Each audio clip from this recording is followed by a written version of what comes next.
morning, I'm Amar Singh Pradhan. Let's begin with the top stories this hour. Government urges foreign investors to invest in Nepal without any fear, claiming political stability and improvement in investment policies. As monitoring bodies turn blind eye to contractors' negligence, faulty infrastructures in place at majority of the places, a bridge constructed with 200 million rupees to be pulled down in Kathmandu. UK lawmakers reject Prime Minister Theresa May's Brexit deal for a third time, possibly ending the deal and plunging the country further into political turmoil. And Sunrisers Hyderabad hammer Rajasthan Royals in a match played on the IPL last night. Sanju Samson's century goes in vain for Rajasthan Royals. Let's begin with latest national political updates.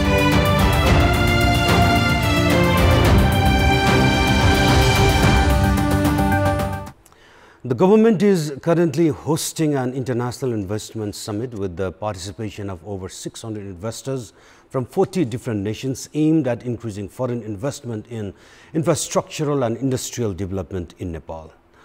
On the first day of the summit yesterday, the government representatives requested foreign investors to make investment in the country's development sectors, citing that the country currently boasts political stability with a potential to accumulate profit for investors. Speaking at the inaugural session of the summit yesterday, Prime Minister KP Sharma Oli and Finance Minister Yuvraj Khatiwada focused their address on investment needs and opportunities in Nepal. The government representatives stated that they were willing to welcome foreign investments by every means possible in order to attain a double-digit economic growth and enlist Nepal among the middle-range countries in terms of economy within the next 10 years. On the backdrop of a similar summit held 2 years ago, producing almost a zero result, the government this time has tried to convince the foreign investors over its effort towards forcing investment-friendly atmosphere through laws, amendments and other activities. The government has highlighted political and policy-level stability along with the opportunities in line with large international markets to attract foreign investors this time around. Other political leaders, along with Nepalese business owners, too tried to convince the foreign investors on a profitable return on the first day of the summit yesterday.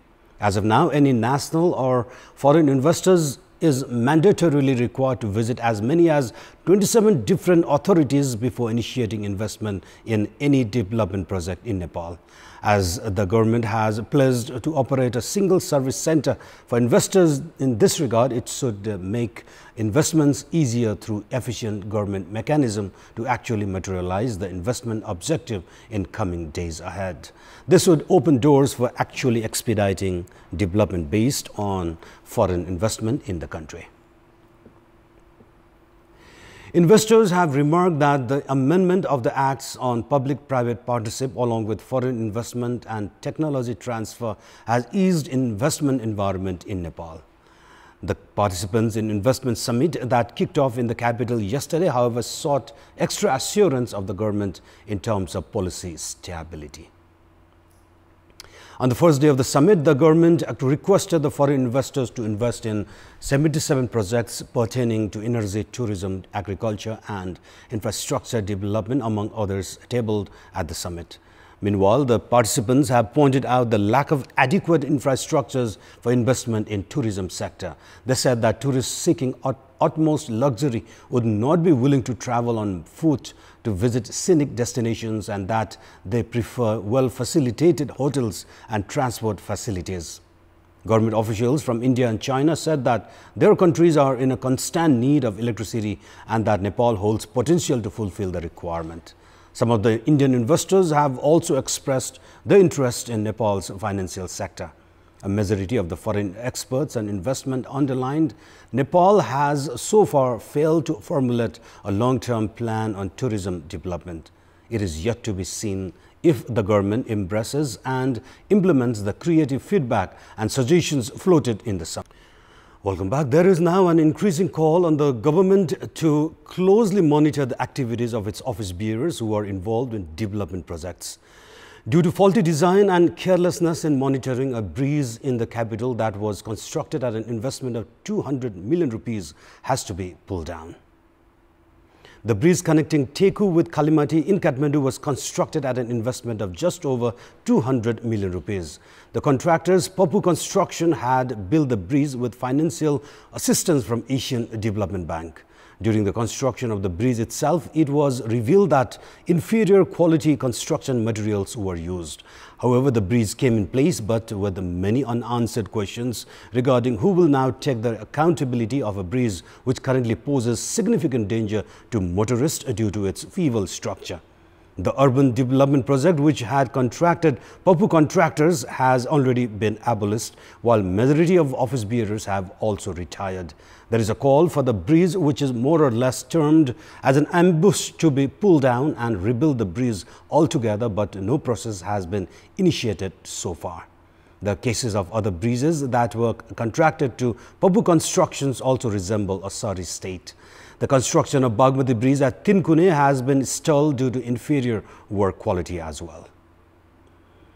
The Ministry of Education has postponed all secondary education examinations in Province 2 as question papers were leaked on consecutive days. Speaking at a press conference held by the Ministry, Education Minister Giriraj Mani Pokhrel said SEE tests for all subjects have been postponed until further notice. The question paper for social studies leaked in Province 2 on Thursday, a day ahead of the subject's scheduled exam yesterday. Likewise, question paper for science had leaked in a similar manner, compelling the ministry to cancel the test in all 8 districts of Province 2. This has affected over 70,000 students appearing for the SEE in the province. The series of question paper leakage has raised serious questions on the secrecy and security of the question papers. The Exam Controller's Office sends question papers in a sealed container with maximum security to all district police offices. The district exam superintendents take a record of the question papers at the district police office as the question papers are sealed yet again in the presence of the police and administrative officials, among others.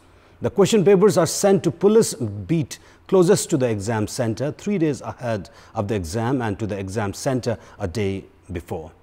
Meanwhile, the CBI has been handed over the responsibility of investigating the case. Likewise, the Education Ministry has formed a separate committee to probe into the case. The students of Province 2 took to the streets to protest against the ministry's decision to cancel the exams yesterday. Sunita Yadav, the wife of a Dr. Sachitananda Yadav, a victim of domestic violence, has died last night while receiving treatment. Sunita had sustained major injuries inflicted by her husband Sachitananda Yadav, who works at the Narayani Sub-Regional Hospital, Birganj. She was receiving treatment at the teaching hospital in Kathmandu. Sunita was thrashed by her husband on the day of the recent Holi festival in Tarai. She was brought to the capital for treatment by her parents. Dr. Sachitananda Yadav had married Sunita 15 years ago and had received 2 million rupees in dowry from her parents. The husband, Sachitananda Yadav, is in police custody at the moment. However, Yadav has been admitted to the Narayani Sub-Regional Hospital as he cited health-related complications. In our Public Voice segment, we have asked service seekers at the Yang Warak Rural Municipality in Panchthar district, how do they find the service delivery of the local level government? Let's take a look at what they have to say. Public Voice.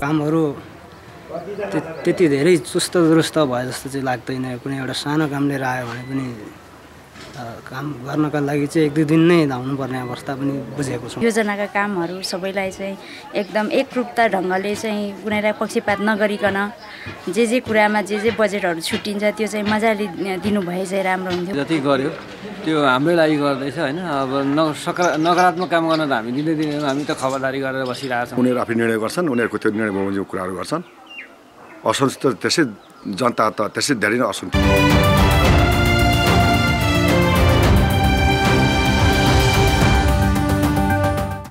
And it's now time for our segment Public Pulse, where it texts us with our opinion. Public Pulse. And your question is, why are unregistered health laboratories operating in nooks and corners of the country? Their options are A, result of government's ignorance, B, lack of monitoring capacity, and C, nexus with the laboratories. The voting for the question is on. Type NAWS, select your option A, B or C and send it to 34001 to share your opinion with us. And now time for a sports update. Sports news. Sunrisers Hyderabad defeated Rajasthan Royals by 5 wickets in the Indian Premier League match played last night. Playing at Hyderabad's home ground in Rajiv Gandhi Stadium, Rajasthan piled up a challenging 198 runs for the loss of 2 wickets after they were sent into bat first. After the fall of early wicket in the form of Jos Buttler, the inning was provided momentum by Sanju Samson, who scored an unbeaten 102 runs off 55 balls. He was well supported by Ajinkya Rahane, who scored 70 runs. Bhuvaneshwar Kumar was the most expensive Hyderabad bowler, conceding 55 runs off his 4 overs. Chasing 199 runs for victory, Hyderabad got off to a rollicking start as the 2 openers, David Warner and Jonny Bairstow, put on a century partnership. Warner struck 69 runs while Bairstow made 45 runs. Vijay Shankar also chipped in with an aggressive 35 runs to ensure that Sunrisers romped home in 19 overs for the loss of 5 wickets. There are 2 more matches in the IPL today. Kings 11 Punjab take on Mumbai Indians in the first match, followed by a match between Delhi Capitals and Kolkata Knight Riders. National Sports Council is the sports governing body in the country, as its prime objective is the overall development of the sports in the country. However, an SC member secretary, Keshav Bista, has been found to sanction budget worth millions of rupees in his hometown, Itehari of Sunsari district. In the past 2 years alone, Bista has approved projects worth 400 million rupees in Itehari alone. Bista, who assumed office as the member secretary on the 25th of June 2015, has chosen Itehari as the option to construct a stadium that has a capacity to conduct over a dozen outdoor and indoor tournaments at a time. Itehari already has a 2,000-seater taekwondo hall worth 19 million rupees and 2 courts for volleyball worth 6.8 million rupees. Likewise, the eastern section of Itehari Stadium has been built for indoor cricket training. There are 15 sports infrastructures under construction within the stadium, including a volleyball academy worth 110 million rupees. Likewise, the badminton court being constructed at an investment of 12.5 million rupees is almost complete. Likewise, government has called for bidders to construct a parapet in the western section of the stadium at an investment of 180 million rupees. A hall for Wushu worth 6.8 million rupees and a yoga training center worth 10 million rupees are also under construction at the moment. Infrastructures for boxing, table tennis, weightlifting and chess are also under construction. Bista's schedule is always full of inauguration of sports infrastructures and ceremonies for laying foundation every time he visits Itehari.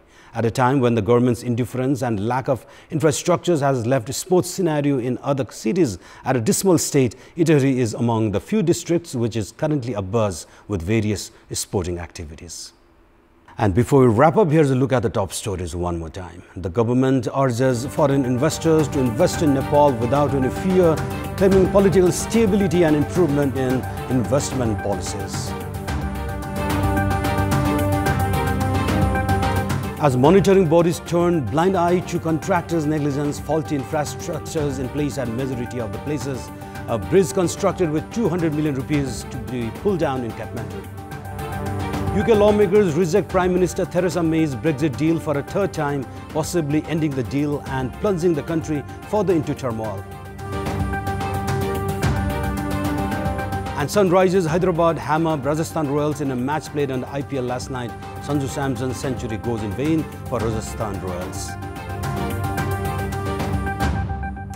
And those were our latest headlines. Stay with us for more news and entertainment on KTVSD. Good day.